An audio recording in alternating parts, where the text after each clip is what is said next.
Hello, wider world. Quarantino here again with your daily moment of escapist zen. Another post-run video for me, so pardon the sweatiness. Anyone who's sharp-eyed will notice that I wear basically the same outfit every day. I'm not wearing the same clothes. I actually own 8 of these running singlets, and you're just gonna have to take my word on that. Anyway, today's video is inspired by one of the hardships we're currently going through. Susan and I have a trip scheduled for the end of the next month. It's almost certainly going to be canceled. So to make up for that somehow, and on that topic, I wanted to share a very memorable few days that we spent during one trip to Africa. So this is probably going to be a two-parter. I've discovered through recording that my phone has about an 8-minute cap on video based on the size of its hard drive, so I don't think I can squeeze the whole thing in. So this will be the first part. There'll be a second part tomorrow, or whenever I get around to it. So the trip that I want to talk to starts in Nairobi. Nairobi is a crap hole, and I do not recommend anyone ever go there. If you ever have to fly into a major city in Africa, fly in and then just get out. Nairobi was terrible. One of the worst parts were the traffic jams. They were everywhere. Massive traffic jams. I'm not sure I saw a traffic light in the entire city. There are these giant roundabouts that are just perpetually clogged with foot traffic, vehicles, animals. It's a real zoo, both literally and in actuality. So we took our own advice and we spent some time in Nairobi, but then we needed to move on, and we were going to the most exciting part of the trip, which was the opportunity to spend a day with these endangered mountain gorillas that live on the edges of volcanoes.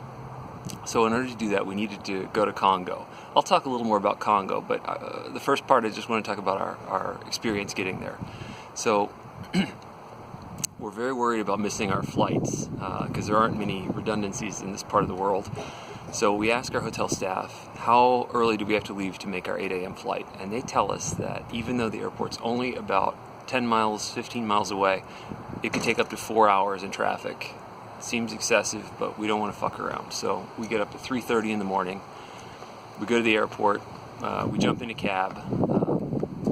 And our cab driver, still remember his name, Solomon, is driving us. And Solomon is going on and on and on about how he just got a new smartphone. And he produces what appears to be like a Generation 1 G phone, like the very first non-iPhone smartphone. And he's very excited about it. And, it checks out, so we're happy for him. And it's like that early morning surreal where you don't really have a good filter. So Solomon's going on about his phone, and after a minute I'm like, Solomon, you know about internet porn, right? And Susan looks over at me and she's like, shut up, not appropriate. And Solomon, I see his eyes in the rear view, and they go to mine, and we have this moment where we lock eyes, and he goes, oh yes, oh yes. It was beautiful, really intercultural, spanning the country's moment. So despite the hotel telling us to leave 4.5 hours early, it only takes about 15 minutes to get to the airport. So we're about 3.5, 4 hours early for our flight. Great, thanks Africa. And we get to the front of the line, and Air Kenya tells us that they have rescheduled our flight without telling us, and they've moved it up about 3.5 hours. By sheer coincidence, we're just in time, but we're gonna have to run to make the flight. So we hustle through the security checkpoint, we hustle through immigration, and I take all our bags and I yell at Susan to go ahead and stop the plane if she can. And I yell, it's gate 4! The terminal thing says gate 4. So Susan runs ahead, and I'm lugging our backpacks behind, and Susan disappears through gate 4, and I'm moving a little bit slower, so I actually see the gate information and where the flight's going. And the flight is not going to Kigali, Rwanda, which is where we're trying to go. It's going to Mogadishu, Somalia. Mogadishu at this point, and still to this day, is a failed state that is in sort of a constant low-level civil war. I do not want to go to Mogadishu by mistake, and Susan is heading that way. So I bust ass out behind her, and this is an old school airport. You have to go down like a flight of stairs and go out on the actual concrete runway. and you go across it, and then your plane, you climb a flight of stairs onto it or whatever. And I'm running after Susan, trying to scream over the jet engines, and I'm like, Susan, no! Don't get on plane! It's going to Mogadishu! Susan turns around, she hasn't quite heard me, she goes, what? And I go, Moga-fucking-dishu! So, Susan stops, we reassess, we go to the plane, we ask where they're going. Turns out that the gate's mislabeled. It's not going to Mogadishu. I guess even they won't fly to Mogadishu. But, it is going to Kigali. Well, we get up in the air, and they announce that we're making a stop. An unannounced stop. This is like a 737. This is not a puddle jumper. So, the stop is in Bujumbura, Burundi, which is south of Rwanda and sort of west of Kenya, if you know, or if you don't know, or if you care. And we're getting down lower, getting ready to land in Bujumbura, and it's just jungle. I see no city, no nothing, no evidence that a runway's about to spring into existence. And Susan's asleep next to me, and we are about 50 feet off the ground, just about to touch down, when all of a sudden the plane's engines go from like cool about to land sound to like emergency maximum power, and we rocket up into the air and peel away. Clearly there was some sort of emergency. And the pilot comes on and he's like, sorry ladies and gentlemen, we wanted to land, but there are animals on the runway. Well, that's kind of screwed up. Not something you hear too much flying out of Dulles. So we come back around, we try to land again. Same thing happens, not quite as violently. We peel away again. And they tell us that this time there are people on the runway. I don't know if that's related to the animals or not, but we come around again, third time's the charm. We land in Bujumbura.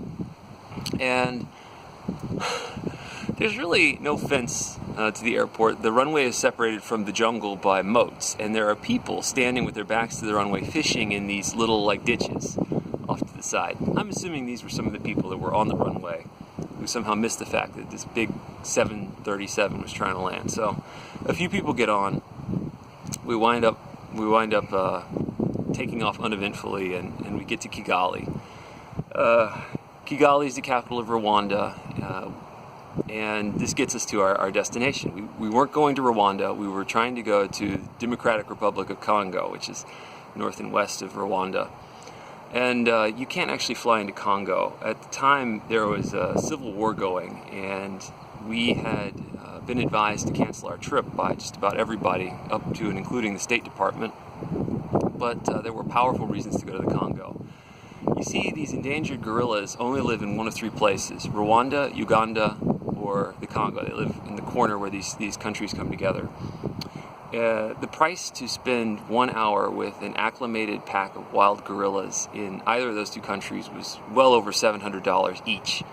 However, in the Congo, it was only like $350. So we let economics win out, and we decided to venture into the heart of the dark continent. So we wind up taking a minibus across Rwanda, which is actually a fairly developed African country. However, the bus ride is terrifying, and we just barely managed to survive. I feel like we almost went off the road twice, legit. So we get there to the border. We walk across, and as rough and tumble as Rwanda is, the Congo is so much worse. The UN is in town. All of the buildings are painted the shade of UN blue. The local people had stolen or pilfered, whatever, and had painted all of their homes that color. And we're supposed to meet at the Park Center in Goma, which is this big city on the border. And Goma is awful. Goma makes Nairobi look like Zurich. So we need to find the travel center, and we don't know quite where it is. And this is not a place where two white people need to be walking around. I don't need to mention that we're the only white people within probably 1,000 miles, right? So we hail a taxi, and this taxi is riddled with bullet holes that are covered with duct tape. It's got 30 or 40 bullet holes in it. And we ask if he can take us to the center that runs the park, and he's like, sure. So we ride in this bullet hole riddled cab, and we get to the tourism center, and that is where the real experience of our time in the Congo begins. I'll tell that next time, but I also want to add one little detail that I'll probably forget to tell next time. about 2 weeks after we get home, spoiler alert, we survive this, pick up a copy of the New York Times, and I see a member of the M23 rebel group standing by the immigration checkpoint that we had used like 10 or 12 days earlier. The city had been overrun by rebels. They'd overwhelmed the local army and the UN, which had pulled out.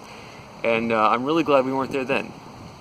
Anyway, I guess the big point is there are worse places to be than quarantined at home. Quentin Quarantino, see you guys tomorrow.